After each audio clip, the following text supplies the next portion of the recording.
So what I'm going to do here is I'm going to give you the first 2 chapters of the audiobook, which for a limited time while supplies last is available exclusively to captain and higher level patrons at patreon.com/slowboatsailing, and you'll see links in the video and in the description. I hope you enjoy the first 2 chapters of A Log of a Woman Wanderer. I really enjoyed producing this for both ebook, paperback, and audiobook form. Subscribe to Slowboat Sailing, where you give the stories of the most interesting sailors in the world and our round-the-world adventure, where we sail to the Kingdom of Tonga. Hi, I'm Linus Wilson. I'm the editor of Sailing the Ogre, The Log of a Woman Wanderer by Mabel M. Stock.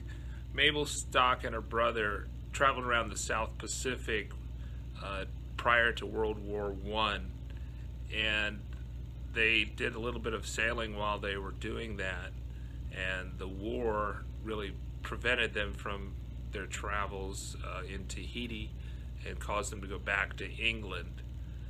They come from a publishing family. The significance of Sailing the Ogre, A Log of the Woman Wanderer, annotated, is that it's one of the earliest accounts of a long-distance sailboat cruise, yacht cruise, after Slocum and Voss. So a lot of people have heard of Captain Slocum's journey. A lot of people have heard of Captain Voss's journey, which we have a video about. You can check that out. And this is one of the first right after that. And it's amazing how much more modern the Ogre is versus the Slocum's boats, or the Zora, for instance, or the Tillicum that Captain Voss sailed.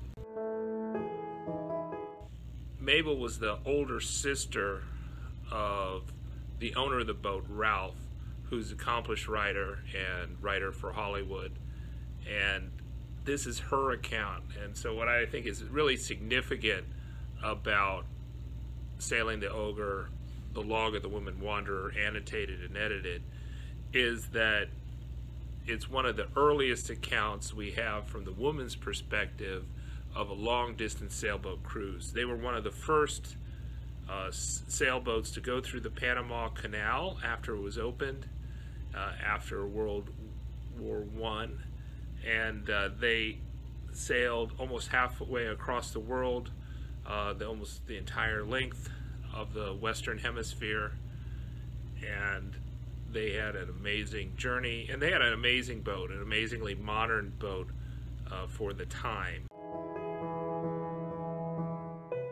Sailing the Ogre, The Log of a Woman Wanderer by Mabel M. Stock. Annotated, London William Hindman Limited. First published January 1923.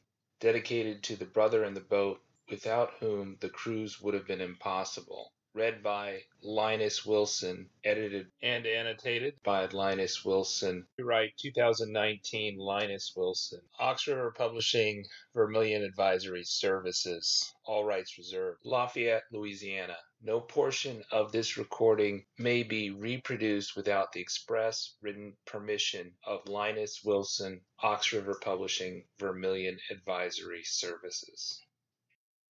Chapter 1.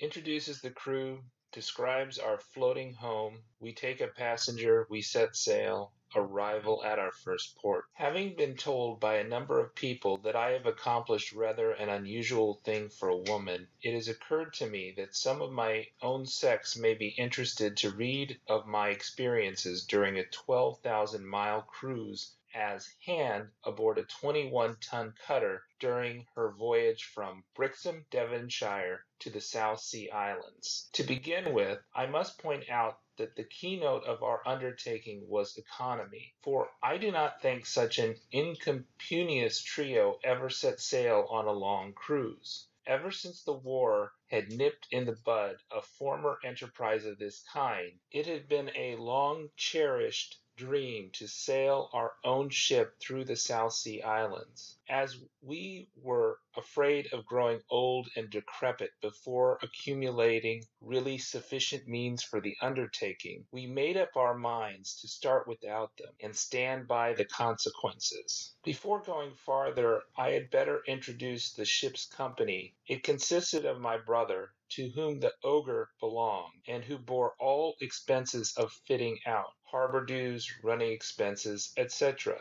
It included Steve, a friend who relied solely on his army gratuity and pension as a wounded officer, and myself, the owner of an infinitesimal income. In order to accumulate enough money before departure, I resorted to the selling of a few sticks of furniture I possessed, pieces of jewelry, and even some of my music. As I could be of no use to the boys while fitting out the Ogre, I took a most unpleasant position as nurse companion to an exacting old invalid lady in order to save the expenses of board and lodging during the 4 months before sailing. By this means I scraped and saved enough to buy a modest trousseau, pay my share of ship's stores and trade goods, and start with little under £100 sterling. The Ogre deserves a short description, as a more suitable craft could not have been found for our purpose. She was built in Norway as a lifeboat for the fishing fleet and sold to a man who fitted her below as a yacht. She was 47 foot overall, 15 foot beam, 7 foot 6 inches draft, cutter rigged with a 13 horsepower auxiliary engine. Her spars were enormously stout and strong, and her sails of exceptionally good canvas. Below decks she was like a compact little flat with forecastle, saloon, sleeping cabin, and engine room, each leading into the other with no alleyways to take up unnecessary space. When both hatches were open, a draught could pass straight through from stem to stern, which was a boon in hot weather. In the forecastle were 2 built-in bunks, one of which Steve occupied. The cooking, such as it was done there on Primus stove screwed to the table, which formed the top of one of the freshwater tanks, holding 150 gallons. Lockers fan along each side and serves as seats. The cupboards would have gladdened the heart of any housewife. There were 4 of them. One was for crockery, with grooves, ledges, and circles cut in the shelves to hold the various articles firm in a seaway. One was for pots and pans fitted in the same manner. One was for retail stores, as we call them, and one was a larder. The saloon looked like a charming little sitting room when the loose covers of the blue and green Liberty cretonne were on the cushions. The mast case jutting out from the forward end formed a cozy corner on one side. The piano stood across the bulkhead between the cabin and saloon, and one of the 4 commodious cupboards formed a little sideboard on which reposed our smoking impedimenta and minute rum barrel made of polished elm with brass bands and a tap. Tall lockers lined each side of the saloon, the tops of which served as shelves for books, writing cases, and that sort of thing. The table stood to one side, allowing ample floor space. The sleeping cabin, upholstered in blue and white, was occupied by my brother and myself, and I had one built-in bunk on each side with divans beneath, containing spacious lockers. Curtains that slipped along rods ran each side of the washstand from one bulkhead to the other, so that whoever desired to wash could do so at any time in complete privacy, in spite of the bunks being occupied. 2 hanging wardrobes completed the furniture. Of course, all cushion covers and pretties were packed away while making passages. Both saloon and cabin were enameled white. The engine room contained the oil tank, all gear, tools, another freshwater tank holding 150 gallons, and the 13 horsepower engine. Such was our floating home. About a month before we sailed, my brother wrote for me to meet Steve and himself in London to procure passports and purchase £30 sterling worth of trade goods that we had decided to take with us. I had already given notice to my old lady, but as she was really ill at the time, she always made a point of being inconvenient. I could not leave for some days. Meanwhile, the boys had done the deed, and when I met them they showed me the still unpaid bills of the wholesale firms to which they had been recommended for such articles as fishhooks, beads, combs, pipes, leather belts, sheath knives, mouth organs, looking glasses, and cotton materials. The description on the invoice of the last name struck me as sounding most unsuitable for natives who wore no undergarments, being mostly transparent materials. I asked what induced them to choose such idiotic materials, to which my brother replied that the flowers on them were so pretty, and the colors more harmonious than the calicos and prints. Steve said that in the pictures Indian women always swathed themselves in diaphanous draperies, so he imagined it was the correct thing. I decided to visit the wholesale house and return the goods. The boys said at once how like a woman to give a lot of unnecessary trouble to the wretched shop assistants, but as it was a question of sinking a portion of our small capital in an endeavor to make money for carrying through our enterprise, I spoke to the manager and made the exchange most amicably. Procuring passports and obtaining visas was no joke, and it took so long that only a few days could be spent by my brother in choosing charts, and I finished the purchase of my household linen. For months I have been buying materials when I saw anything reasonably cheap, and sent them to a dressmaker who had made for me ever since I left school. She had all my measurements, and I used to send a sketch with each batch of material. She would make the dress, all but the finishing touches at her leisure, and then keep it for me to try on later. In that way, one morning's fitting was sufficient for the lot. Of course, I chose simple styles that would allow of this straight-down frocks that would be cool and could be worn without corsets. The 2 evening dresses and riding kit were another matter, and I had to have those set on Devonshire after me. I gradually laid in a store of underwear, kimonos, etc., whenever I could afford them, and 7 or 8 pairs of serviceable pajamas, with which 2 or 3 skirts to match that could be quickly slipped on when making land, and 1 or 2 thin coats and skirts, a good tropical mackintosh, a shantung dust coat, boots, shoes, and slippers of every description completed my outfit. With light hearts we traveled down to Devonshire, where the boys took up a course in navigation, and I tried to imbibe enough knowledge to be some help to them. Unfortunately, I struggled with the subject, and with very little time in which to attend to my department of the Ogre, namely scrubbing and cleaning after the workmen, making new curtains and cushion covers, and salting 30 pounds of Devonshire butter, I gave up the struggle and left them to it.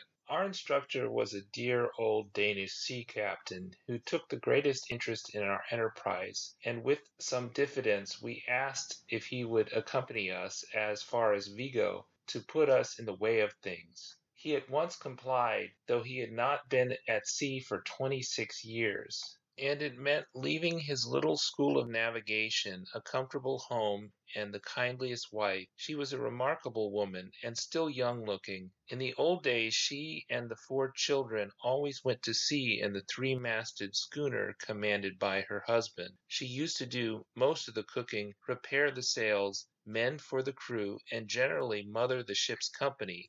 On one occasion off the coast of Florida she took the ship into port when the captain and crew were down with beriberi. Some way off the coast a tug came out to salvage them, but she refused to accept their aid, thus saving the owners some thousands of pounds. They were so appreciative that they presented her with a grand piano. She wept. Her husband mentioned this to his company, and they substituted a check for £100 sterling. Never shall I forget packing away the stores. When I tell you that we took sufficient of most commodities for 3 months, and of the things that would keep for a 6 months' supply, you will be able to realize a little what hopeless feeling swept over me when it came to stow them away in so small a space. We went alongside the quay at Brixham, and the carts containing our stuff were backed to the edge of it, from whence everything was pitched onto the deck until it seemed piled halfway up the mast with boxes, tins, packing, cases, sacks, and barrels. Of course it rained, and the wretched provision merchant who accompanied the goods insisted on my checking each item as it was dumped on the deck from above. It was a nightmare trying to get the perishable things below before they were saturated. Luckily, the next morning was fine, so at my leisure I could stow away everything. It meant making a separate list of what went into each locker or cupboard, and against every item putting a number of strokes corresponding to the number of tins or pots as the case might be. Each list was pasted on the inside of its individual locker lid, and the strokes crossed off as the stores were used. By this means we knew exactly how much of a commodity was left. Then I wrote out a comprehensive list to indicate in which locker or cupboard each kind of food could be found. It may sound simple enough, but it took me 2 whole days to satisfactorily stow all the stores, for tins had to be fitted into lockers which sloped to the shape of the ship's side. Over and over again I had to pack and repack those wretched cavities so that all should fit in exactly and nothing shift when we started to roll. Steve offered to hand the commodities as I called for them, but he became so weary of my finickiness, as he called it, that he returned to assist my brother with the work on deck. Several times during our cruise I patted myself on the back with regard to the same finickiness, as the only mortalities were a jar of jam and a bottle of lime juice, whose cork came out and caused the sticky fluid to dribble into a 40-pound sack of brown sugar. One locker was kept for emergency rations in case we had to abandon ship, and this contained ship's biscuits, tinned meat, tobacco, cigarettes, and a bottle full of matches. Our emergency breaker was lashed on the port side of the deck, while alongside the quay we took on 300 gallons of fresh water, which was the limit of our tanks. We arranged that each member of the crew should be allowed 3/4 of a gallon per day to be used as he pleased, and the other 1/4 of a gallon to be used for culinary purposes. It must be mentioned that while attending navigation lessons, the boys conceived the brilliant idea of advertising for a passenger who would pay to be conveyed to the South Seas in a far more original, though less luxurious manner than by steamer. We were loath to break into our friendly trio, but acquisition of ill-gotten gains was an absolute necessity, so we inserted an advertisement in one of the weekly illustrated papers, and the extraordinary letters in reply would fill pages. No mention of remuneration was made in most of them. Several applicants wished to get out of England, as it proved an unpleasant country after the war. One, lacking both sea experience and money, would be willing to work for his passage and board to any country far removed from England. He would have been useful to us, as considering we were almost novices ourselves. Another was a great admirer of my brother's South Sea stories. He wanted to study his methods, and would be willing to accompany us if we could see our way to supplying his food and kit. My brother's methods consisting in yawning loudly, bewailing the dearth of ideas, and offering me vast sums of money for plots, which I am unable to supply because I did not study navigation. For these reasons, this particular applicant would not have found it a money-making proposition, I am afraid. Several women applied, for the most part through lack of occupation after having worked hard during the war and feeling at loose end. The majority of these offered large sums to accompany us, and my brother thought it would be an excellent idea if I considered one of them, but as I pointed out to him, I did not know a single one of my own friends I would have cared to ask to join us for as much as I should have liked the congenial companionship. I thought it required a special brand of woman for the job in hand. I don't for a moment wish to intimate that I consider myself a paragon in any way, but as I had done something of the sort before, though in a much smaller way, I knew the drawbacks that would confront a woman who started with the idea of having a lovely time.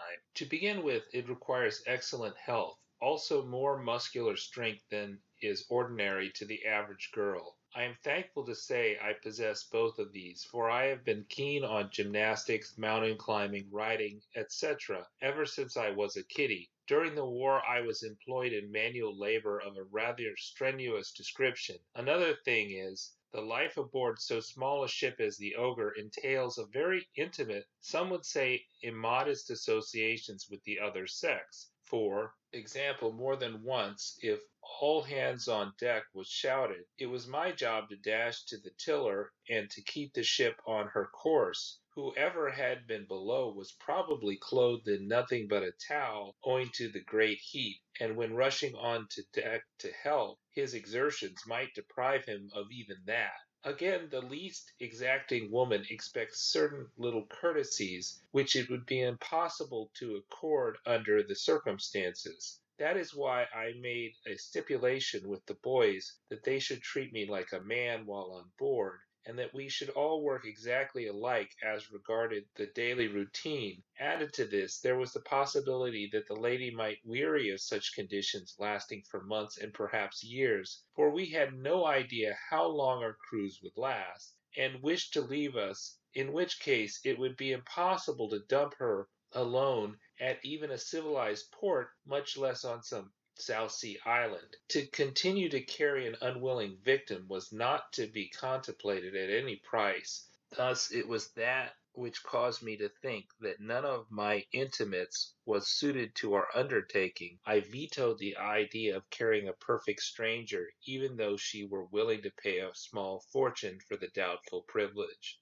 The only really satisfactory answer to the advertisement came from an old yachtsman who had just retired from business and hearkened to the call of adventure at the age of 63. He ran down to Devonshire to inspect the yacht and crew, and incidentally to be inspected himself. With mutual satisfaction, he slept the night aboard, and left after arranging to become our passenger as far as Tahiti, Society Islands. If he wished to continue the motion to Australia, could do so by paying an additional sum. He told us he could not leave by the date we meant to sail, so would go by steamer to Gran Canary, where we could pick him up at Las Palmas on a given date. This was met with great joy on my part, as I knew I could continue to occupy my berth in the cabin, and not have to turn out for a few weeks longer. For of course, being a passenger, we had to give him the best of everything.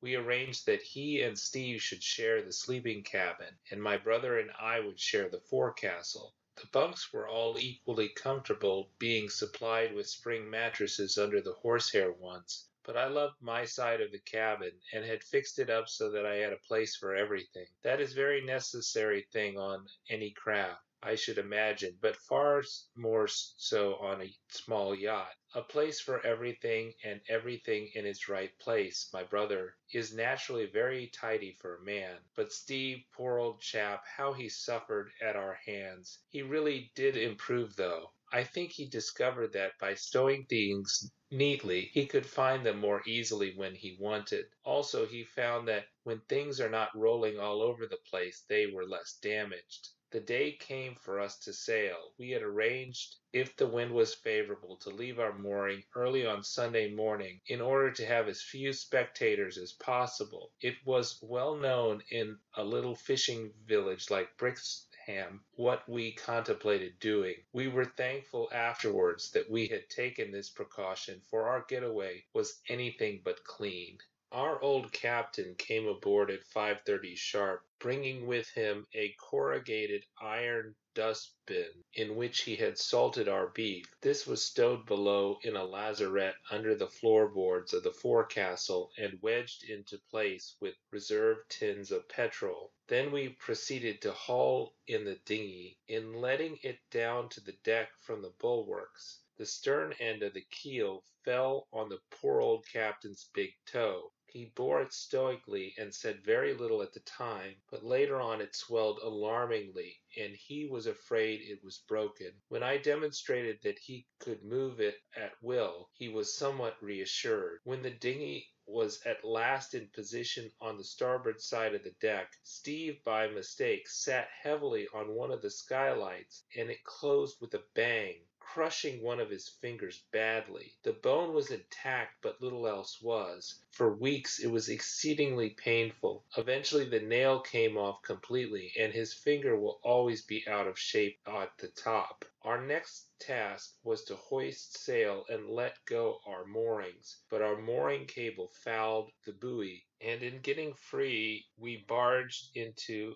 a fishing smack. We swung round so that our bowsprit collided with the shrouds of the other vessel. Every instant we expected the bowsprit to snap, as there was a pretty stiff breeze at the time, and the strain must have been tremendous. "Cursing never helped any, my lads," said the captain, when he heard what Steve and my brother could do in that particular line. We sailed with a steady northwest wind and bowled along finely until it became so fresh that we lowered the topsail before night came on. Valiantly the captain stuck to the tiller, though he suffered considerably from seasickness. He arranged that he and Steve should take 6-hour watch from 12 to 6, and my brother and I from 6 to 12. It required 2 on deck, as the weather became rather nasty, and on our third night out it blew half a gale. The 2 below, when off watch, had no slack time either, as things we thought satisfactorily lashed came adrift. The oil tank, which was on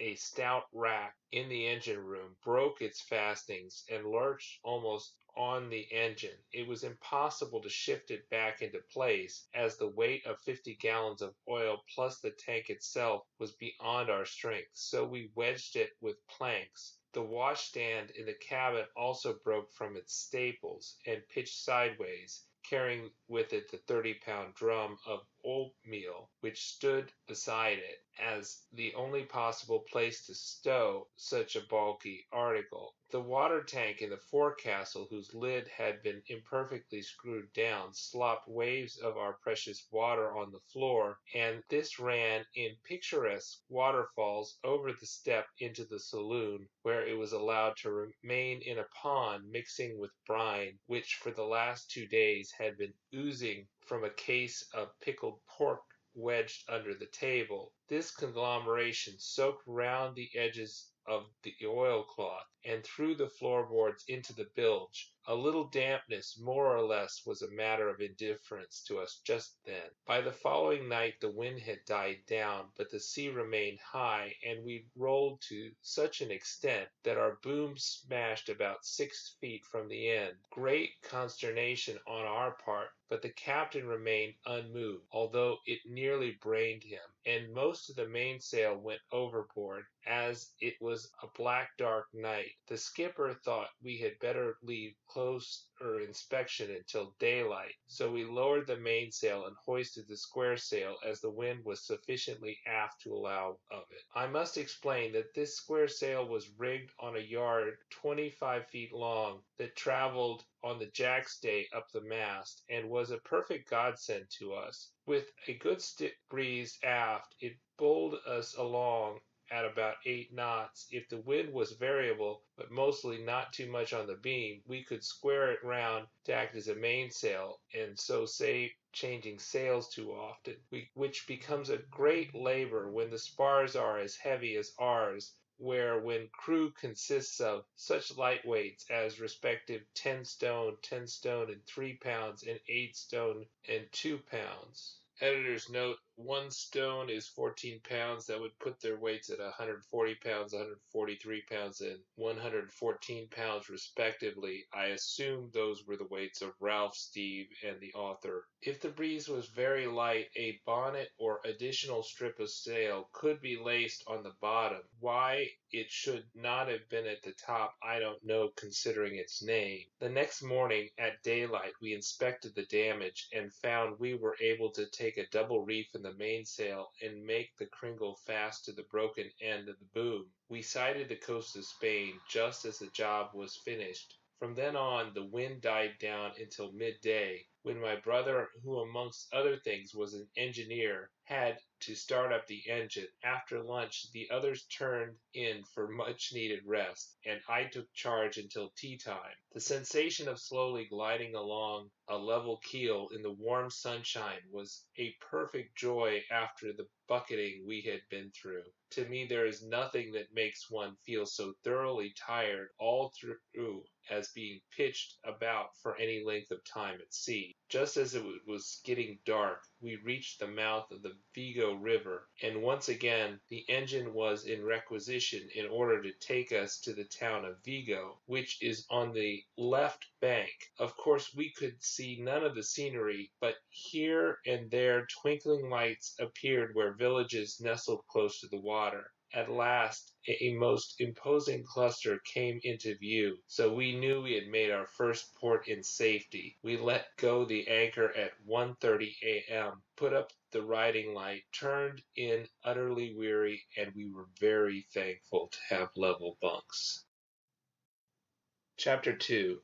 Courtship under difficulties. Exit the captain, we three and the ogre, modes of waking and keeping awake, Las Palmas, we engage a cook, Canary fever. Our intention was to sleep late in order to make up for what we had lost, but soon after 5 a.m. we were disturbed by two men coming aboard to see what they could sell us in the way of stores and wine. We roundly cursed them, and said all we wanted was sleep. Either they were slow of understanding, or else Steve's halting Spanish, of which he had picked up a smattering years ago in South America, sounded worse to them than it did to us. They smilingly seated themselves on the forecastle hatch and started rolling cigarettes and chatting to each other in voices that could be heard ashore. No sooner had we made them understand that they were not wanted and bowed them politely into their boat than the port official came aboard to see our ship's papers. After that, it was useless to try and sleep, so we cleaned up the ship and incidentally ourselves and went ashore. Vigo is a charming town. It was built on a steep slope above the river with a beautiful view of the opposite bank about 2 miles away. Some of the old parts of the town with steep and narrow streets are exceedingly picturesque, and the market is quite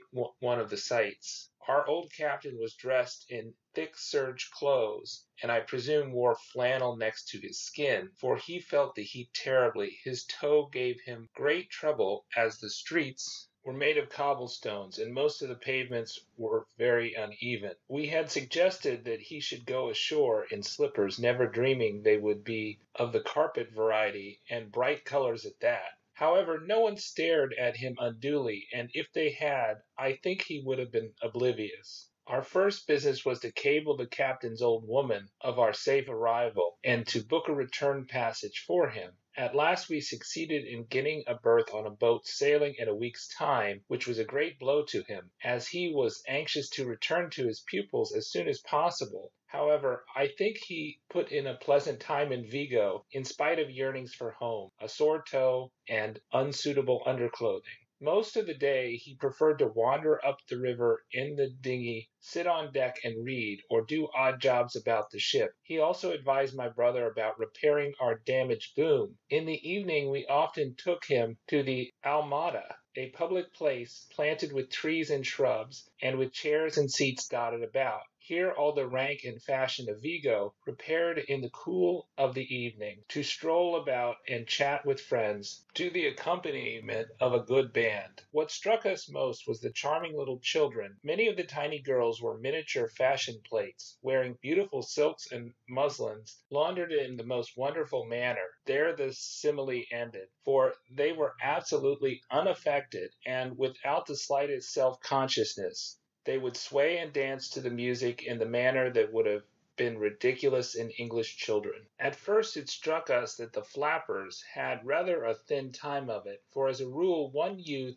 would be at the center of the bevy of girls. A friend who accompanied us one evening explained that Spanish etiquette forbade a girl to be alone at any time with one of the opposite sex. So girls took in turns to chaperone each other, and if they had any sense, would go about in numbers so the gooseberries could indulge in noisy conversation in order to drown the young couple's murmured words. It seems that when a young man desires to marry a certain girl, he has to spend months in making love at the distance. We saw one couple doing this in the open street. The senorita was leaning from the second-floor balcony, gazing down at a man standing below. He was obliged to take up his position in the center of the road in order to get a good view of his love. Traffic made not the slightest difference. He just stepped into the gutter or back to the other side of the road. He never ceased the eloquent movements of his fingers and hands, which had to take the place of spoken words, and seemed quite comprehensible to the girl, who responded in like manner. Passers-by took not the slightest notice, but I should think we stood for nearly 10 minutes watching proceedings until the lady saw us. Catching my brother's eye, she smiled and waved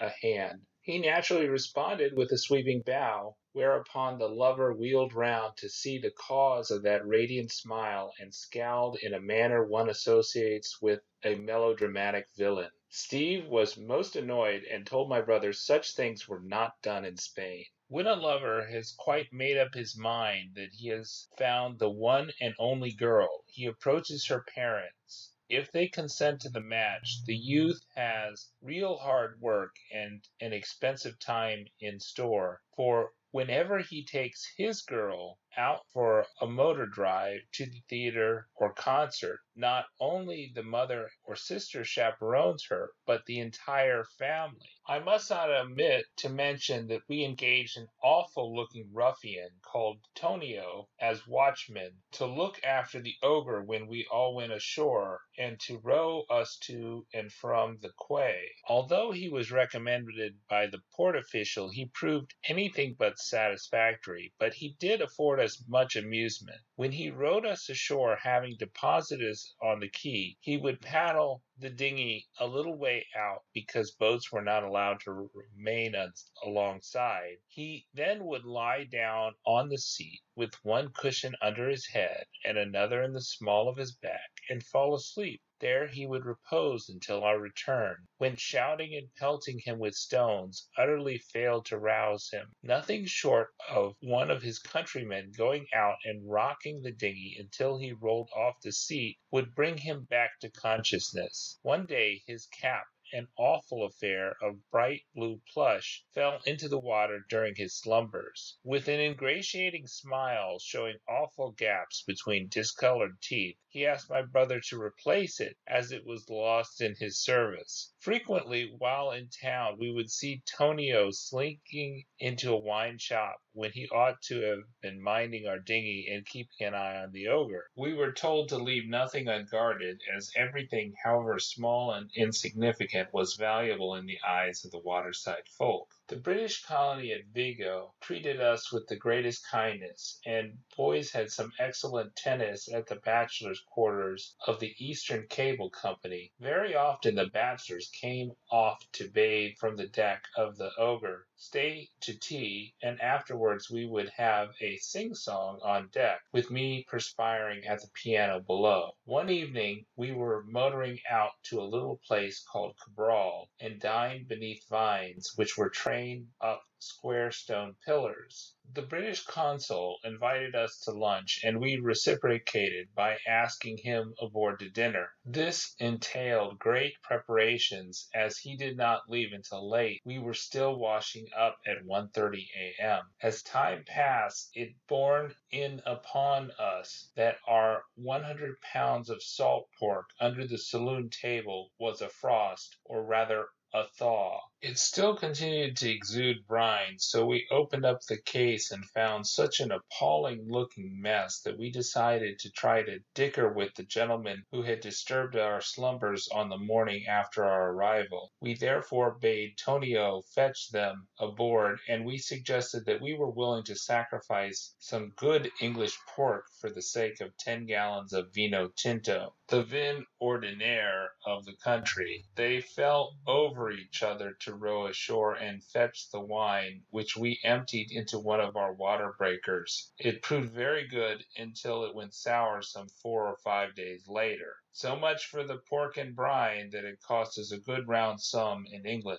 We decided to sail early the morning of the day the captain's steamer left. We were astir before dawn, and having breakfasted, weighed anchor. This was pretty hard work, as there is deep water just off the town, and we were thankful to have the captain's assistance. We motored alongside the wharf and deposited the captain and his suitcase thereon. Our farewells had already been said, and it was with tears in his eyes that he wished us good luck. I do not know what the boys' feelings were. I could have howled when we chugged away down the river, leaving that lonely old man with his suitcase standing on the quay, shouting last instructions to us. I knew we should miss his moral and physical support, to say nothing of his cheery good nature, if we should find ourselves in any fix. If I had given way to my feelings, I fear that the tail end of the howl would have been for ourselves. It may be remembered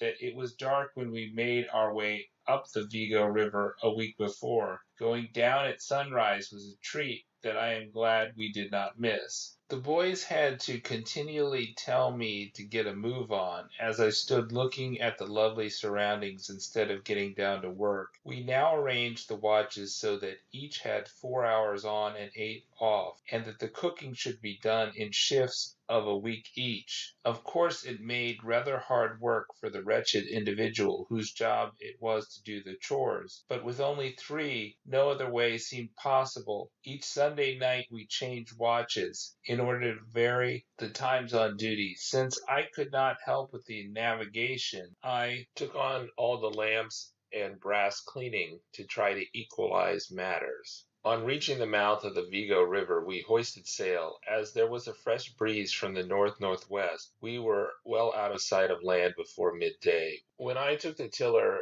Steve dived below to start in with his first attempt at cooking. I had undertaken that duty during the captain's regime. The wind held during the day, died away at sunset, but revived again after dark. I started my 12 to 4 a.m. night watch, wishing it were safely over. Although I was not actually nervous, I felt a sense of responsibility in handling the ogre quite alone for the first time. My brother was most decent in telling me not to mind calling him if I at all felt doubtful what to do. Luckily, everything went smoothly, and all I had to do was sit on the side of the steering wheel and hold the ogre on her course. I was too new to feel at all sleepy that night, but later on all of us suffered agonies of drowsiness during our night watches. The mere fact of keeping one's eyes fixed on the swinging compass card, brightly lighted by the binnacle lamps, while all else was in darkness, gave one a sort of hypnotized feeling that was very difficult to shake off. We had broken rest during successive nights, and found it was seldom possible to catch up on sleep in the daytime. In the morning we compared notes as to different means that we adopted to keep wake. Steve used to go through all the poetry he could remember, then try to say it backwards. My brother alternately prodded himself with the marlinspike and racked his brains for plots. I used to talk to my relations and friends one by one, resolutely visualize them, and hold imaginary conversations with each. After that, I would go through my repertoire of songs. Then I would decide what kind of puddings I could devise out of the ship's stores for my next week's cooking. We found strong coffee very helpful, and whoever was cook used to make far more than would be required for breakfast each morning, and he or she would save it for use at night. At first we had an alarm clock, which each set at the time for the next man to go on watch, but this became rusted in the damp atmosphere of the tropics. The man on watch had to go down and rouse the next victim. Sometimes this caused a rude awakening. If there were any kind of sea running, it meant pegging the tiller, dashing down the engine room ladder, shaking the sleeper, and rushing back. Sometimes the watch returned just in time to save a jibe. One day we discussed our different modes of waking. My brother always heaved a huge sigh, opened his eyes halfway, his mouth in full cavernous yawn, and said, "How's she going?" Then sometimes he fell promptly to sleep again without waiting for a reply. With Steve, it was as well to keep one's distance, for he had a nasty way of hitting out. Sometimes he would cover with his own hand that touched him and press it fervently, then realize what was expected of him and murmur, "Righto!" My brother said I always laid with my mouth wide open and my face all on one side. When I was roused, these returned to their normal positions, and there it ended, which sounds dull and extremely unattractive. 7 days out from Vigo we sighted Madeira, just where it ought to be. Great excitement and congratulations were exchanged because it must be remembered that this was the first test of the amateur navigators. After seeing nothing but 2 steamers and a few seagulls for a week, the sight of land was very welcome. It gave us a sense of security for the future because the theoretical lessons in navigation seemed to hold good when put into practice. 2 days later we sighted the Salvage Islands, a couple of small islands surrounded by rocks. No one lives there, but Portuguese fishermen go at certain seasons to salt down their catches. The islands swarm with rabbits, so one would not starve if wrecked there, but as there is practically no fresh water, one would have an unpleasant time. Passing the islands within 2 miles or so, we held on. On the next day, when sights were taken, we thought we had lost our bearings because we did not sight the Canary Islands for some time. However, just before sunset, we saw the peak of Tenerife above the mist on the horizon. We slowed down as much as possible during the night. At daylight, we erected the staff with the blue ensign, hoisted our burgee and the pilot flag, and made for Gran Canary, reaching Las Palmas around noon. The pilot came out to meet us, and I steered at his direction, while my brother strove in the engine room, and Steve stood by to heave the anchor overboard. Before we entered the harbor, crafts of all sorts came out to see what curious specimen had drifted to their coast. The bumboatmen were the greatest nuisance for. They clambered aboard without invitation and started crying their wares in bad Spanish and broken English, intermingled with a smattering of Hindustani. "Look, beautiful lady, beautiful silks from India, very nice, very good, very much. Cheap fruit, fresh fruit. Make Don feel good. Laundryman, senor, good laundry, wash white, wash stiff, never dirty, any more." We took absolutely no notice of them, as we were far too busy occupied with our respective jobs. I was scared to death lest I should run down boats and agents' tugs that nipped across our bows. As the pilot pulled up forward and waved an inexorable arm in whichever direction I was to steer, I left the responsibility to him. We threaded our way through schooners, coal barges, and steamers until we cast anchor just off the Club Nautico. Then, when the pilot heard we had come from England, he solemnly shook us each by the hand, told us the police and doctor would soon be aboard, and left his launch, promising to come and have tea one afternoon and hear of our adventures. The police came with great pomp, 2 rotund gentlemen who looked like field marshals, one with an enormously long sword, which, by mistake, he left behind. They told us to run up the international signal flag P. After that, if we were molested, we should be at the liberty to shoot anyone who ventured on board. I must say the flag proved effective, for no one attempted to come over the gangway until we asked them. After buying some cheap fruit and telling the laundryman to call the following morning, we tidied up, washed down decks, had a meal, and tumbled into our bunks. We slept soundly until the man came for our laundry at about 8 o'clock the next morning. I do not think anyone could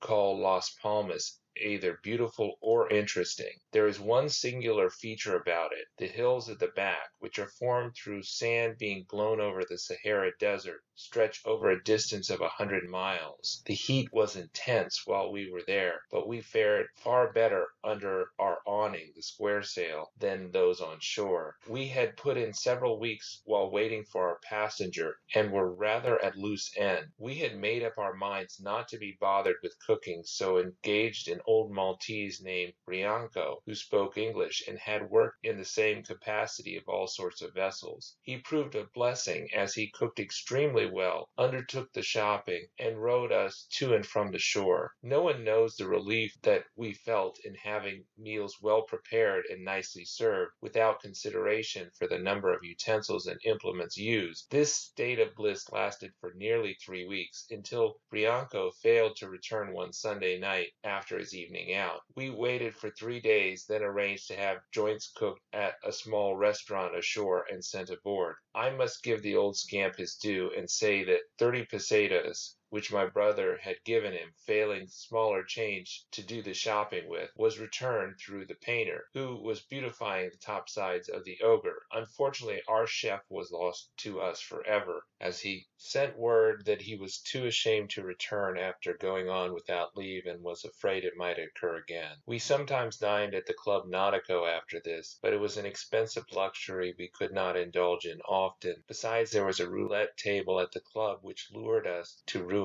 It was hard not to finish up an evening by doing a splash, which invariably ended disastrously. There is a horrible form of dysentery at Las Palmas called Canary fever. Steve was the first to go down, as he had a weakness for that sort of thing. He was really ill with it. I came next, and my brother last. It made us feel so weak that we decided to go to Fergus, a village in the hills. Steve would not budge. I think really he felt too limp to face the 3.5 hours shaking in a public motor omnibus, or else the roulette was just too great an attraction. Anyhow, he elected to stay aboard. My brother and I took suitcases and caught the motor to Fergus, arriving about 6 o'clock in the evening. The scenery was certainly worth seeing, as it was so unusual. The road led up through the sand hills until we came to a rugged red rocks and earth, over which a winding track led to the heights in the interior of Gran Canary. Aloes and cactus were in abundance, the latter most covered with the cochineal beetle, which was attracted to the cactus by a sort of film like spider's web, giving the effect of a blight. We arrived at the fonda at about 6 p.m. It was filled with a noisy crowd of youngsters and a few elderly people.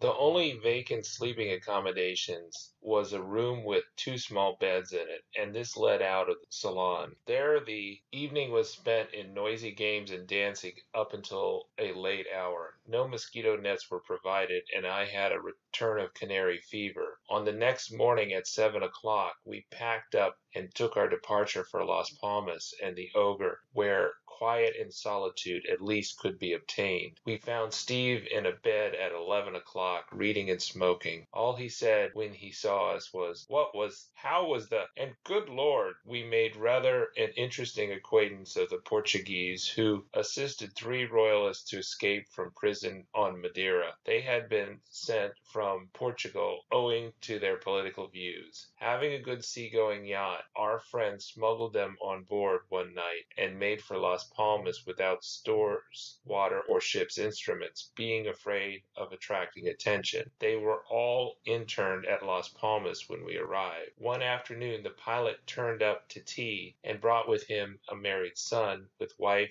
baby, and nurse, 3 other men and 2 women whom I never placed, and another son. The latter announced the fact that since he was a music professor, he would come to play our piano. This he proceeded to do, displaying more energy than skill. In a tiny space like our saloon, the din was simply stunning. Steve, who is stone deaf in one ear owing to artillery fire during the war, shifted his position so that the defective organ should be the nearest the infliction. I crept into the forecastle to prepare tea. My brother, who has a very acute ear for music, was wedged between the two senoritas, who listened without flinching to the volley of sound being pounded from the keys of our poor little piano. Luckily, we had it tuned a day or two before. The tuner was a pretty little man with a tiny white hands and a dear little black mustache and a girlish smile. He came aboard very gingerly and descended the forecastle ladder in fear and trembling, hanging on as if the Ogre were rolling heavily. His exit was a sheer disaster. We were having the deck and topsides painted, and had told him, when coming aboard, to be careful where he placed his hands and feet. I was on deck when he left, and as he stepped from the forecastle hatch, bowing his farewells to me, he slipped on the wet paint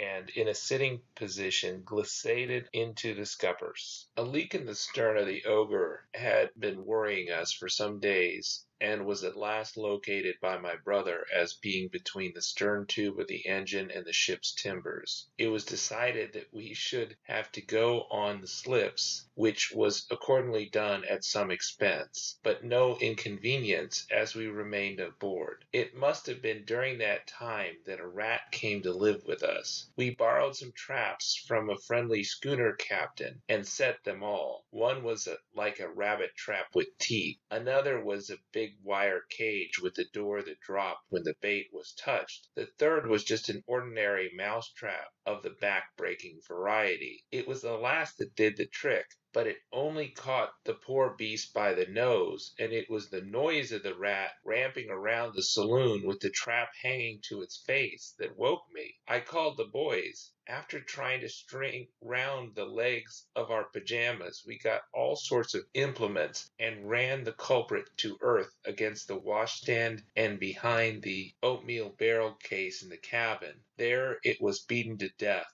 a sight that made me feel quite sick.